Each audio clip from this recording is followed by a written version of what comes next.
everybody to the B Word. I'm Steve Lee, the lead of Square Crypto, and I'm here today to moderate a discussion about Bitcoin that will span from what makes it special to its relationship with energy, the community ethos, and the future of Bitcoin. I'm joined by three special guests.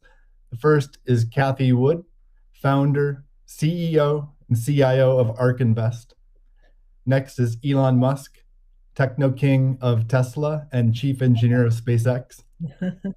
And finally, Jack Dorsey, CEO of Square and CEO of Twitter. So we have a lot to talk about today. So let's get to the talk and get right to it. I'm going to start off by asking each of you a question, which is what's shaped and influenced your views on Bitcoin? And let's start with Cathie. Okay, Steve, thank you. Well, the first thing was our focus on disruptive innovation. So starting in 2011, Brett Winton, our director of research, who I know will be on the program later, he started talking about this thing called Bitcoin at the time. And it was a curiosity as we were doing our brainstorms in research. But as we learned more about this open source ecosystem, that might fulfill the role of the payment system that the internet neglected to build into the system, not expecting commerce. We thought, this might be something. And then I became even more interested when I realized that my economics would come into play as well here. And Art Laffer, my mentor from USC, and a monetary scholar, in 2014, I asked him if he would collaborate on a paper on Bitcoin. And he was a bit of a naysayer at first, but agreed to read the paper. He read the paper, tore it up, and from an economics point of view, really wanted to understand this. And he said, I think you got something here. This is a rules-based monetary system. I've been waiting for this for my entire career. So the combination of disruptive innovation generally, economics on top of that, and the huge misunderstanding out there as to what this is, that was intriguing and launched our research effort. Thank you. Elon, what's influenced your views on Bitcoin? Well, I've thought about money for quite a while, obviously, since the PayPal days. And then the companies that preceded that, X.com, which I created, and Confinity, which Peter Thiel, Max Levchin, Luke Howry, and others created. We combined the companies and made PayPal. So I've been thinking about money for a long time. And really, it's best to think of money as an information system, primarily an information system for labor allocation. For practical purposes, it exists in a series of heterogeneous databases, very different databases in bank mainframes around the world. It moves quite slowly in reality. It seems to move fast sometimes, and it does with PayPal, which is real time.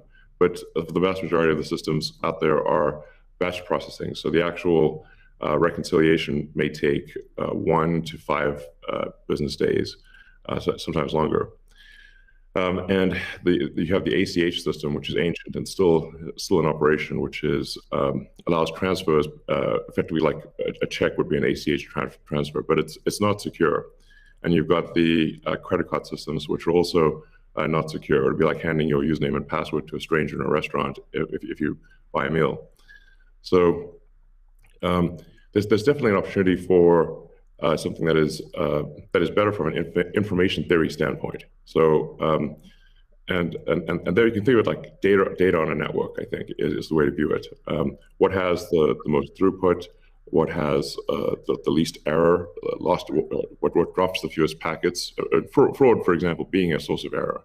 And government interference in currencies being a source of error.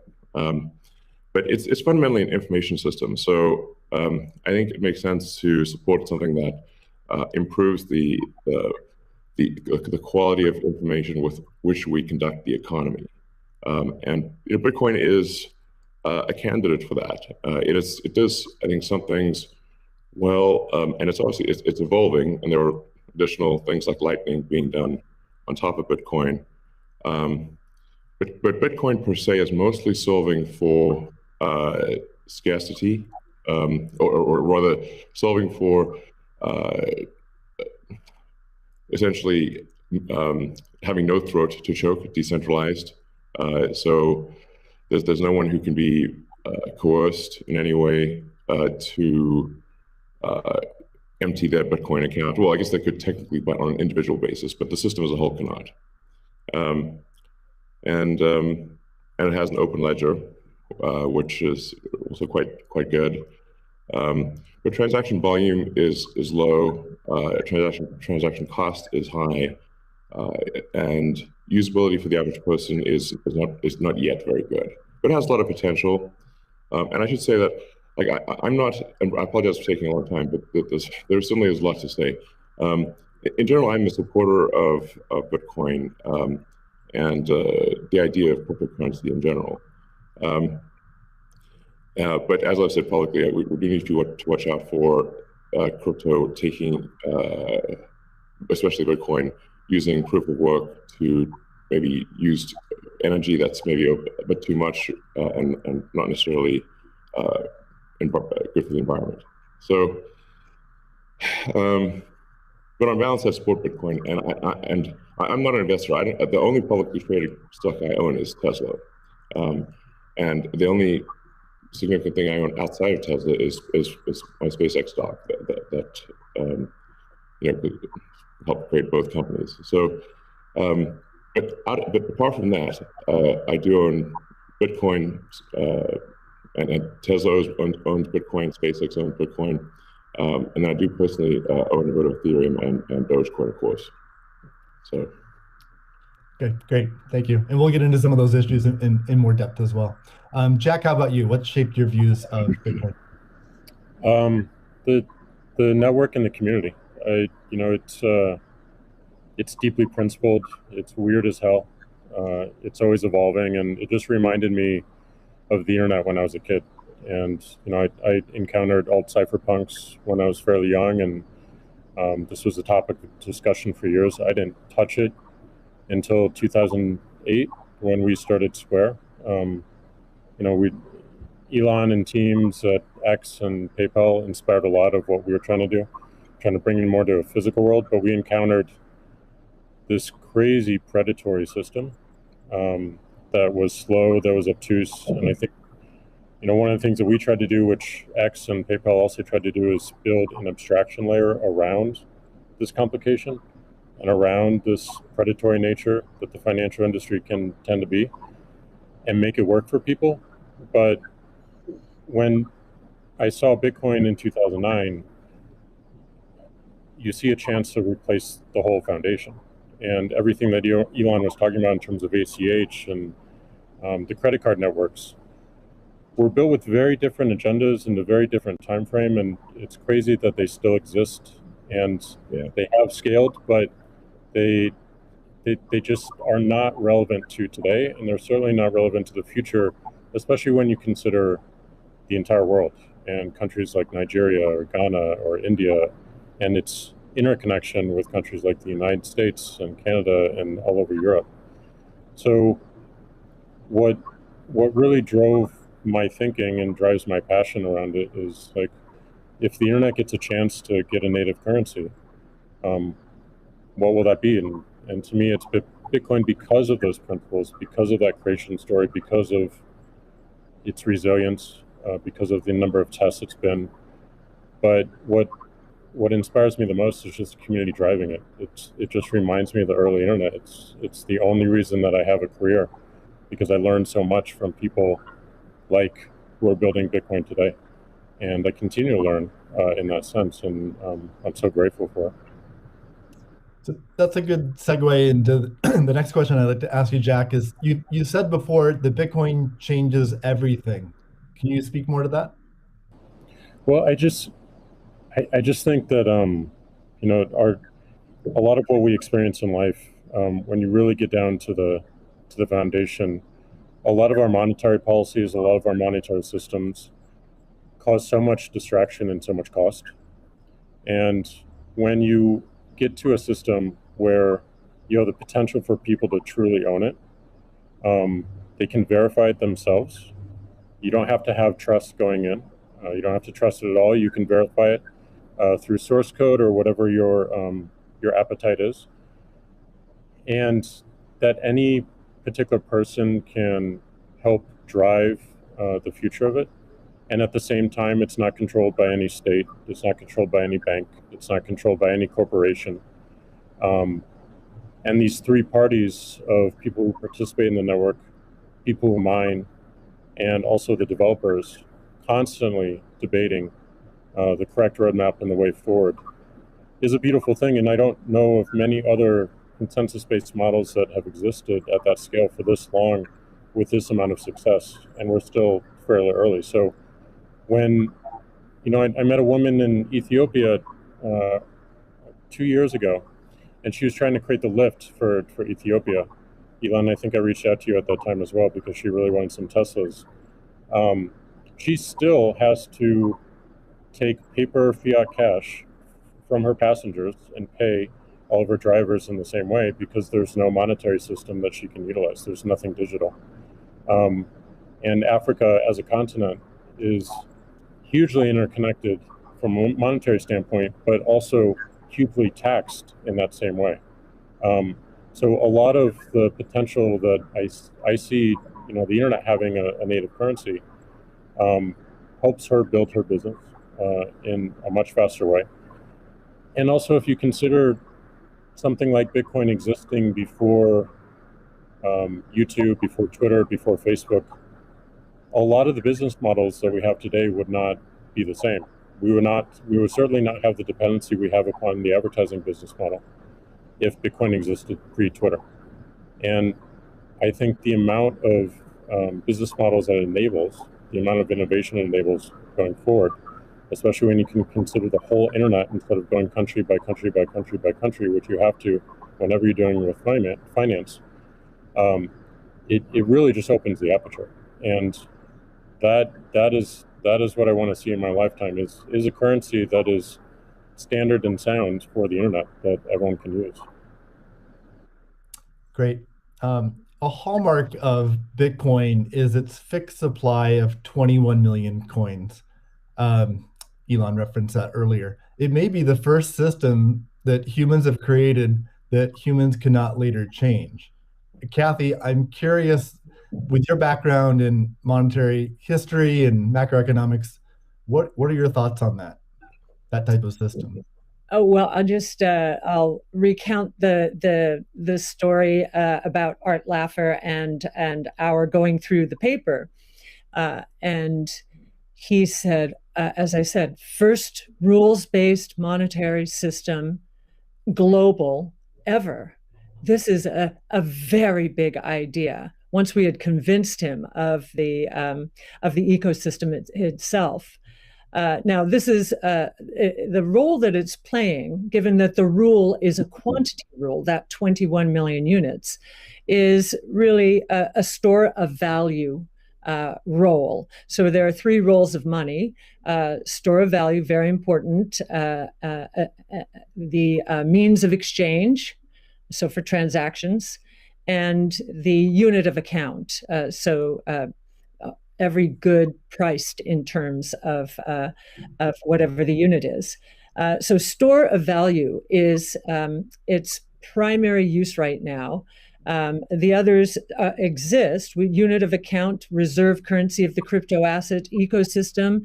That's being seeded a little bit towards stable coins right now. But the store of value is a very big role. And means of exchange with apps built on top of the Bitcoin blockchain, we think is going to become more of a reality. Right now, high value transactions take place over Bitcoin, and that is a very useful role. So we look at those, and I remember saying to Art, "How big could this be?" And he said, "Well, how big is the U.S. monetary base?" Well, today it's $8 trillion. $8 trillion. At the time we were talking, it was $4 trillion. So we've gone through another crisis since then. And so the store of value, this idea that purchasing power will go up over time if demand rises relative to supply ultimately fixed at 21 million units. That's a very good thing. Purchasing power going up globally around the world. And this idea that it's a hedge against confiscation of wealth. And that can take place in a myriad of ways. But inflation, and especially hyperinflation in emerging markets, is the primary way. Talk about destroying purchasing power. So that's a very big idea. And I'll also mention deflation. In some ways, it's a hedge against deflation. I know some people are confused that we at ARC think that we're in a deflationary environment here in the United States. If that is true, the odds of a hyperinflation in the rest of the world, especially in emerging markets, is also true. So, but this deflation, and we learned from 0809, there's counterparty risk associated with deflation. And I think Bitcoin would be a hedge against that eventuality as well. So it's a very big idea. Right. I suspect among us, there's not a lot of debate about Bitcoin's potential as a store of value. But Jack, you referenced earlier it being or becoming the native currency of the internet. Can you speak more to that, and also how it relates to maybe how institutions think about it? Yeah, I mean, like just simple example. If I happen to be in Ghana and my family's in Nigeria, currently I can take anywhere from and I need to send money back, anywhere from 10 to 30% off the top just to send that money back. Whereas if you just focus on the worldwide remittance problem, Bitcoin solves so many of those problems today instantly without having to go through any intermediaries or any slowness or complicated systems at a corporation or state created. So I think having sound money that is separate from the state is the idea. Having it completely verifiable by everyone, including the state, including corporations, including individuals, including developers who want to build on top of it, is quite powerful, and that's what keeps it secure and strong. And I think that's we need more of that, which is why this one of the reasons why this conversation is so important is as entities come into the space, it's not just buying an asset and holding on to an asset and treating it as an investment. There's something special that created this, and something precious and something very unique, which has to be protected, and we need to do whatever we can to help that thrive as well. Elon, I'm curious your opinion on this. You mentioned earlier about Bitcoin's throughput, or the importance of throughput, maybe some concerns around Bitcoin. Can you speak? Do you think Bitcoin can become peer-to-peer cash? Well, Bitcoin does have a fundamental scarcity limit at the base layer that's designed in. That doesn't mean you can't have some layer 2 system in theory like Lightning. And I understand Lightning is doing well in some small countries. There's some question mark as to whether you need a money transmitter license. Just a debate as to whether that's needed, given that it is not open ledger. So that's a whole separate debate, of course. But Bitcoin by itself simply cannot scale to be the monetary system for the world at base layer. But with a second layer, this is possible depending upon how that second layer is implemented. Yeah, that's part of why I think there may be some merit to something that may seem silly, like Ethereum, like Dogecoin. I think Ethereum also, like I said, the three things I own outside of SpaceX and Tesla, and obviously it's a Neuralink and Boring Company, but of any significance are Bitcoin by far, and then some Ethereum and some Doge. So if the price of Bitcoin goes down, I lose money. I'm not sort of I might pump, but I don't dump. So it's not a case of I definitely do not believe in in getting the price high and selling or anything like that. And I would like to see Bitcoin succeed. I think there's some merit to this is not a slam on Bitcoin. There's some merit to considering something that has higher max transaction rates and a lower transaction cost, and kind of seeing how far you could take a single layer network where the exchanges act as a de facto second layer. I think you can probably take that further than people realize, and as bandwidth increases over time, latency decreases. SpaceX's Starlink is actually playing a role in this, and I think long term people will probably have access to worldwide access to gigabit level connectivity at low latency, and so at low cost. And so then your base layer could do a lot of transactions if you take that into account. So yeah, but like I said, Bitcoin with a layer 2 system, so they could scale to do a vast number of transactions. Same goes for Ethereum. Question about the scaling at the layer 1. The concern from the past 5 years of debate in the Bitcoin community is that would sacrifice too much decentralization and hurt the censorship-resistant properties of Bitcoin. I'm curious if what are your thoughts on that? Are you sensitive to that? And are you concerned about losing some of the special properties of Bitcoin or another cryptocurrency by scaling at layer 1? Yeah, I mean, these things it's helpful to use the physics tools of thinking and say, scale up, scale down, and see if it still makes sense. So if scaling up the transaction block doesn't make sense, why don't you scale it down? And have it be, so that somebody, with a laptop from 2008 can still run a Bitcoin node. Why not slow it down? Oh, you want to slow it down? Well, maybe you're at the wrong number then. there's actually there's members in the community that do want to slow it down, but I understand your point. It's silly. The reality is the average person is not going to run a Bitcoin node. So this is and Bitcoin, it was a lot of clever ideas, but these parameters were set, I don't know, in 2008 or something, maybe 2009. And there's been some improvements since then, but not a lot. So, it's sort of like there was still in 2008 there was still a non-trivial number of people on modems. So, now it is quite common to get 100 megabit connection just for a house. Some houses have gigabit connections. So, and that trend is obviously in the direction of higher bandwidth and lower latency. And if somebody else doesn't do it, Starlink certainly will. So I have high confidence that you will be able to maintain a decentralized finance system while still having a much bigger blockchain, aka ASCII text ledger, a hash ledger. You can make the hash ledger bigger without suffering from decentralization as the average connectivity improves, obviously. One idea would be to put a Bitcoin full node in Starlink terminals. That way more people would be running it. Actually, I have run this by the team at one point.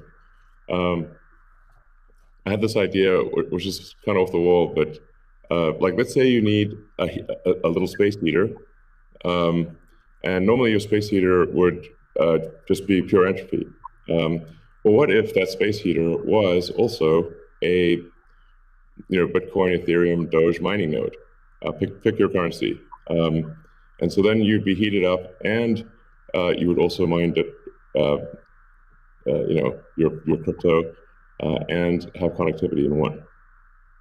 I love that idea. Yeah, I mean, better than running a space heater. Absolutely. Are there any other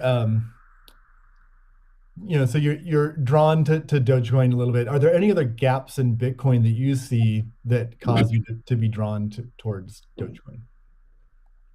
Oh, I think, I mean, I think there's a, Doge has the Doge community. I think is somewhat irreverent, obviously, and is has great memes and loves dogs, and I love dogs and memes, and it doesn't take itself too seriously, and I think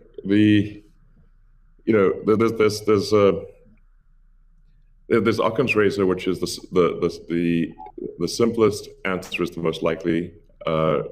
It's a summary of Occam's razor. The simplest answer is the most likely one. Then there's a friend of mine came up with a variant on that the most ironic outcome is the most likely one. And then I have a variant on that, which is the most entertaining outcome is the most likely one. So if that is true, then the most ironic and entertaining outcome would be that the cryptocurrency that was started as a joke to make fun of cryptocurrencies ends up being the leading cryptocurrency. That would be the most ironic outcome. Jack, what are your thoughts on that? Is Bitcoin resilient enough to overcome that? I think it's resilient, but also I think like you find, I mean, that's what attracts me to Bitcoin in the first place is the irreverence. A lot of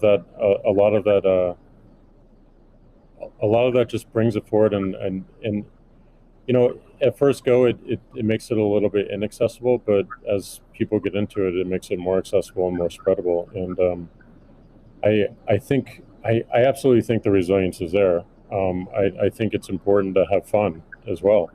And anyway folks can express themselves. I think that goes back to the main idea of like how do we create a native currency for the internet? Anything that goes towards that path, like that's whatever wackiness or fun we can have along the way. That's going to make it a lot more enjoyable, and it's going to make a lot more people want to use it. I'd also point out there's nothing stopping someone from creating a Bitcoin wallet that's like fun and has memes, has dogs. That's possible as well. Great. Let's move on. Right now at this point. Let's move on to the next topic, which is Bitcoin and energy. It's a really hot topic that lots of people are talking about. Let's start with Elon. You've been vocal on this. You've said that. I mean, you said many things about it. You've also said that Tesla will resume payments in Bitcoin payments if the renewable energy is approximately 50% and sort of looks like it's on a positive future trend. What do you think the state of things are with respect to that?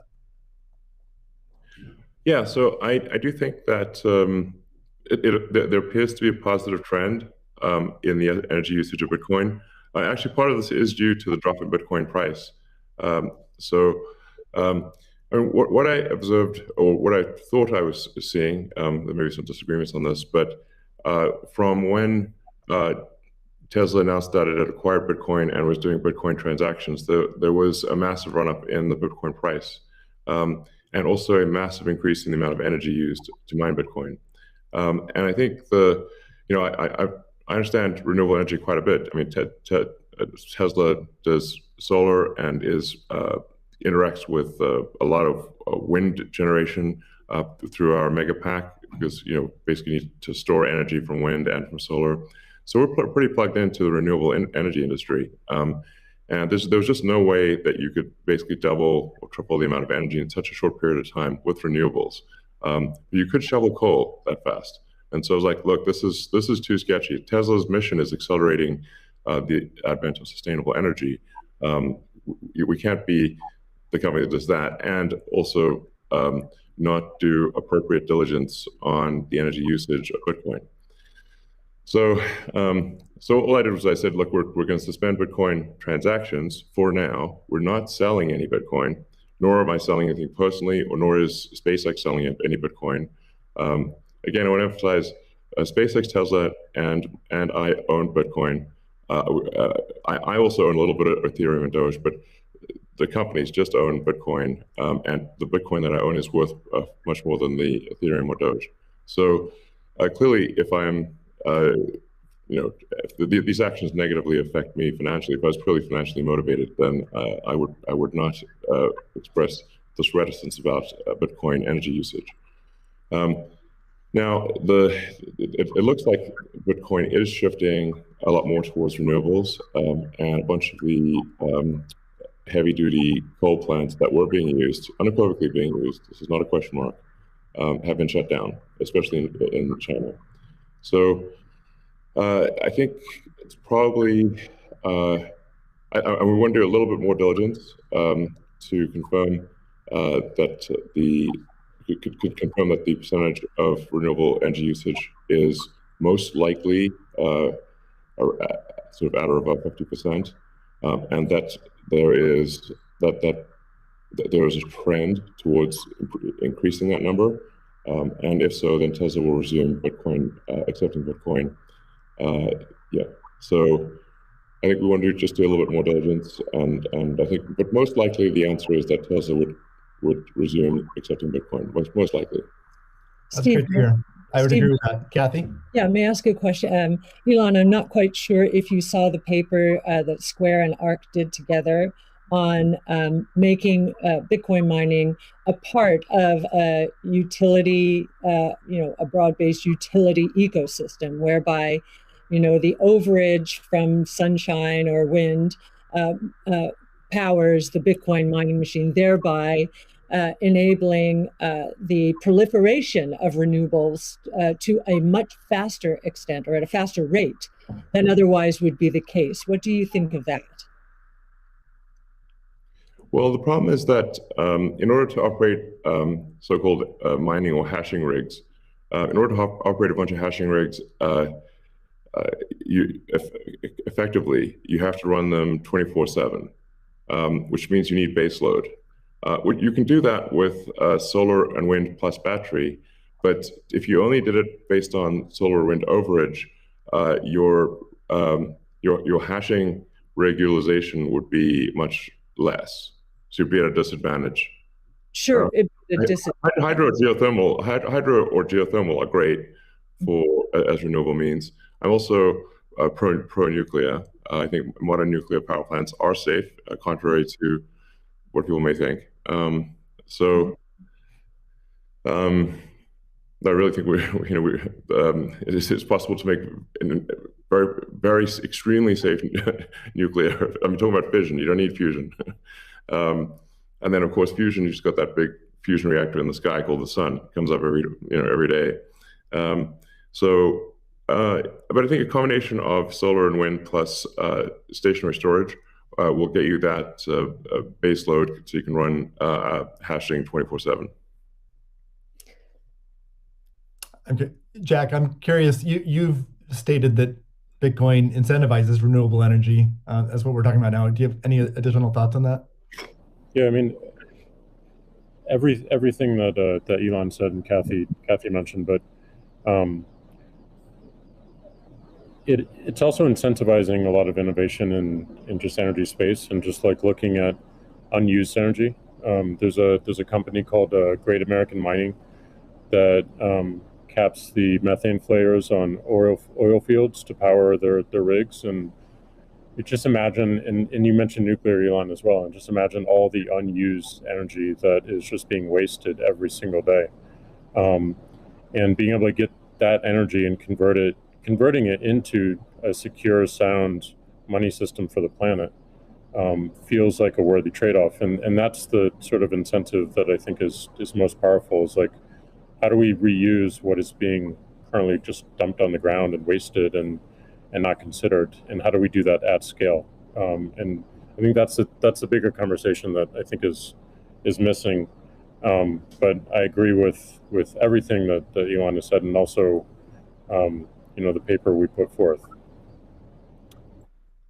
I'm curious if any of you have thoughts on how what the industry can do to accelerate the transition to renewable energy.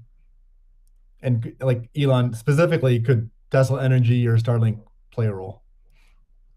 Well, I think Tesla can play a role. Tesla's literal reason for existence. The reason I've put so much of my life energy into Tesla, which is a lot. In fact, I would say that I've had some pretty tough life experiences, and Tesla is responsible for probably 2/3 of all personal and professional pain combined. Just to give you a sense of perspective there. So this is a hella hard situation. But we do solar, commercial solar, solar retrofit, as well as the solar roof, and we make consumer battery packs called Powerwall for houses and small businesses, and then the utility scale, which are gigantic. We've done now a number of gigawatt hour installations. That's a lot. That's a lot. And a lot of them actually have been for load leveling the grid. Mostly they are, and combined with the first really big one we did, which is 100 megawatt installation in Australia. That's actually helped stabilize a huge portion of the South Australian grid, because it's able to react so fast. In fact, at first, because they've got a billing system in Australia that I think works at the sort of millisecond level, and we were operating at the microsecond level. So the system was operating so fast that the measuring system couldn't see it. But so Tesla's certainly doing a lot to enable renewables, especially wind and solar. And in fact, the limiting factor for us right now is cell production. So we need to both internally get the Tesla internal battery cells produced, as well as increase supply from suppliers. Generally, when I talk to our suppliers and they say, how many cells would you like us? How many cells can you make? Because sometimes they're concerned, well, is Tesla going to compete with them on cells? I'm like, no. If you want to make the cells, be our guest. It's just that we need a crazy number of batteries, and they need to be done. It also needs to be mined and produced and manufactured in an ethical and environmentally sound way. So, Tesla, we really do aspire to be the good guys, to be a company that people can believe in. That doesn't mean we don't make mistakes, but that's what we try. So, but I think generally hydro, especially existing hydro, is good for mining. Geothermal, there's lots of places in the world that have geothermal energy. Like I said, nuclear is also good. I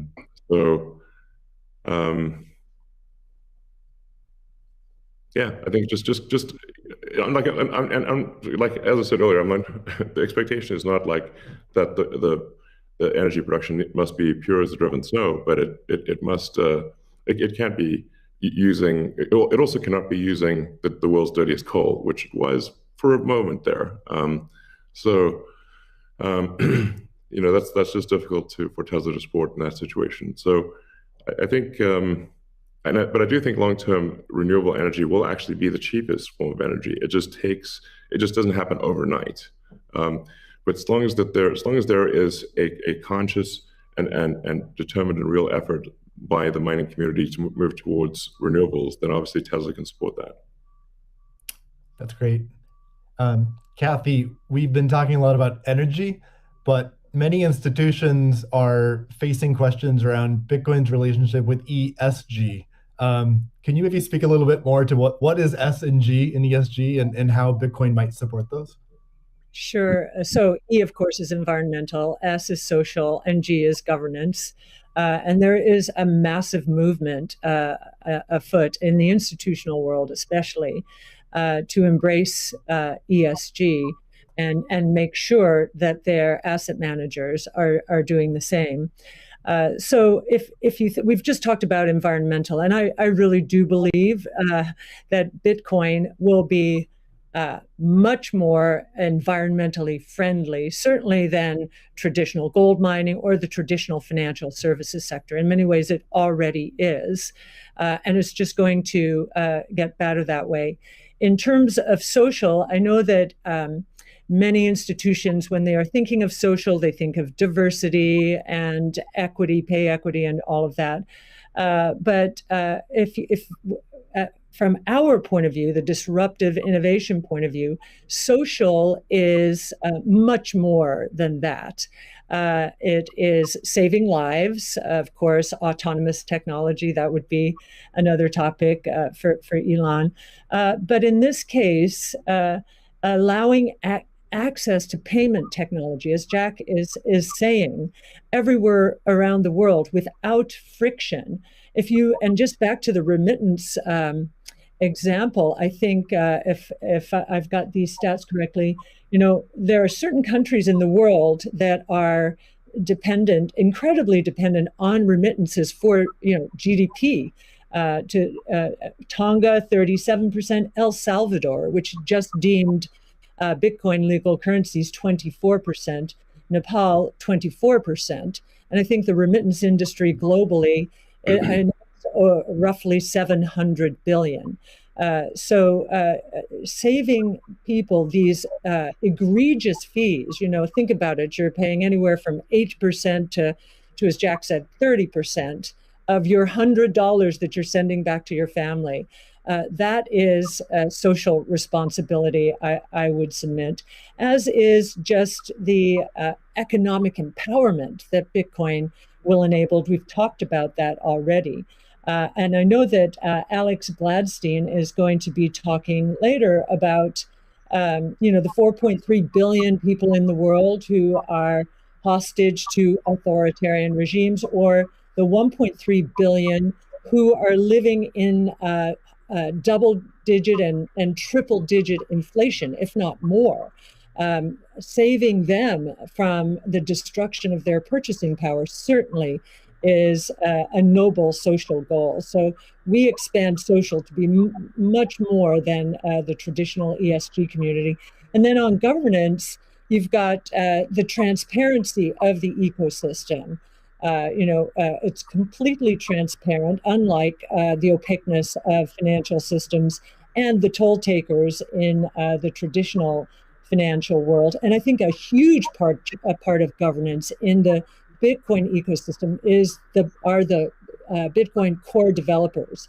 Now, before I met them, and I've had the pleasure and the honor of meeting many of them, that was a part of this ecosystem I didn't understand. But actually getting to sit down and talk to them, if I have a learning curve need, it certainly is on the technology side. But in terms of talking to them about economics, economic theory, failed monetary regimes historically, they know economic history, many of them, better than anyone I've ever met.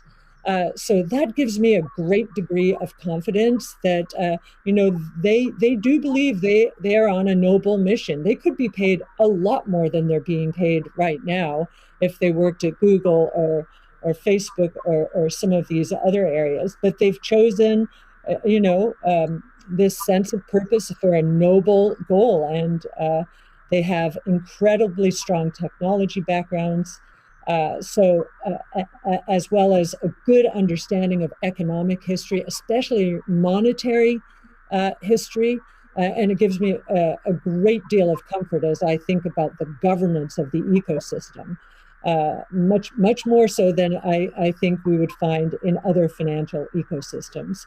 And just to give you an example of that, I think 2 years, we were talking about,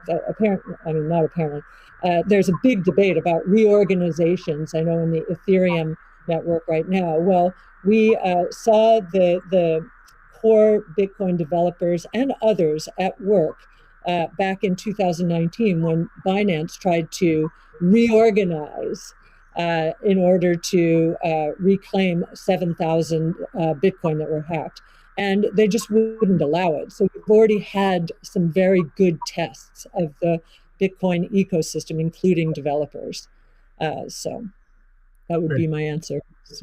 Thank you. And it's a great transition to the next topic area, which is Bitcoin ethos. And what is Bitcoin ethos? I mean, Bitcoin was born as open source and it's very transparent. There's also a staunch defense from the community around decentralization and a lot of the core principles of Bitcoin. So let's talk a little bit about that and what makes it special. Jack, Square has done a lot to support open source Bitcoin. Can you tell us a little bit about what Square has done and what advice you'd have for other institutions looking to follow in its footsteps? Yeah, I mean, I was very skeptical of corporations when I was a kid, and I'm still skeptical of corporations today. And as we've used corporations to be, they've been great vessels for what we need to do and the ideas that we need to bring to the world. But Bitcoin is not that.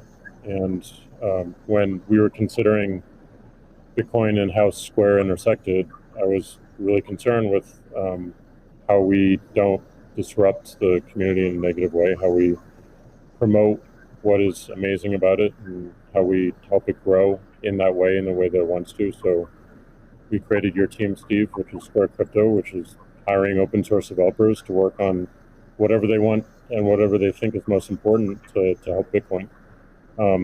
We created an organization called COPO, which we gave up all of our crypto patents so that the community can use them in defense against trolls and some crazy characters we won't name. And we continue to find ways that, following that Bitcoin path, we're going to create a hardware wallet. We're probably going to do a lot more in hardware. Everything that we do in the space is going to be completely open source, from the hardware design to the software, taking in the community's push. And we're building a developer platform as well, in the same open development, open source, and completely transparent. So I think as institutions or companies like ours consider getting in the space, I think contribution back to the community is important. Tesla did this with accepting payments for Tesla and finding security holes and improving the stack. And as I said before, we can't just see this as an asset that we own and an investment vehicle. This is something that has the potential to change everything and make the lives of everyone on this planet better in some small, maybe marginal way, but those margins will be meaningful as they compound over time. Great. Elon, you've tweeted before that any wallet that doesn't give the user their private key should be avoided at all costs. Can you tell us more about why is that important, and how does what's its relationship with decentralization? Well, it's difficult to say that if you own crypto in an exchange and the exchange does not give you your private keys, it's not clear that you own anything. I mean, if there's something that, if that exchange breaks or is hacked or or is subject to seizure by the government or something like that, your crypto is gone. So in order to actually have a properly decentralized finance, which I'm a fan of, I think it makes sense. Then you have to own your private keys, and you should be the only one who has your private keys. So if you're the only one who has the private keys, then you own it. If someone else has your private keys, effectively they own it too, and the security of your crypto is then dependent upon them or any entity that can affect them. So yeah, I think what Jack's doing sounds like a good idea to have a hardware wallet that's the only thing that contains your private keys. Like that's like in terms of sort of empowering the people, which I very much believe in. Then I think you want to have people have their own wallets and be the only ones that have the private keys to that wallet, so-called wallet, the other side of the of the crypto. Right. I agree, and I think we'll see an emergence too of new solutions that use multi-sig, like with a 2 of 3 keys, where the user has 2 keys, and then you get assisted custody by having an institution hold a 3rd key. Can be a good solution as well. Yeah. Well, you can just put your private key in something that has dual access or voting access as an application on an existing network. Right.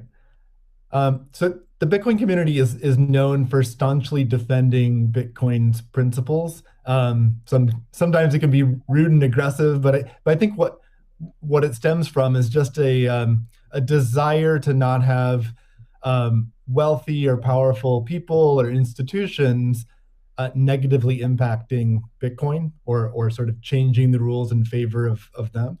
I'm curious to hear from each of you what role you feel like you and your own institutions, your own companies, what role can you play in Bitcoin, and how do you positively impact it without having these negative drawbacks? Kathy, maybe start with you. Sure. Yes. Well, ARC has stood for two things: democratization and transparency. Democratize it. We're the closest you'll find to a venture capital fund in the public equity markets, and I kind of feel that Bitcoin, or we have Bitcoin's DNA from that point of view.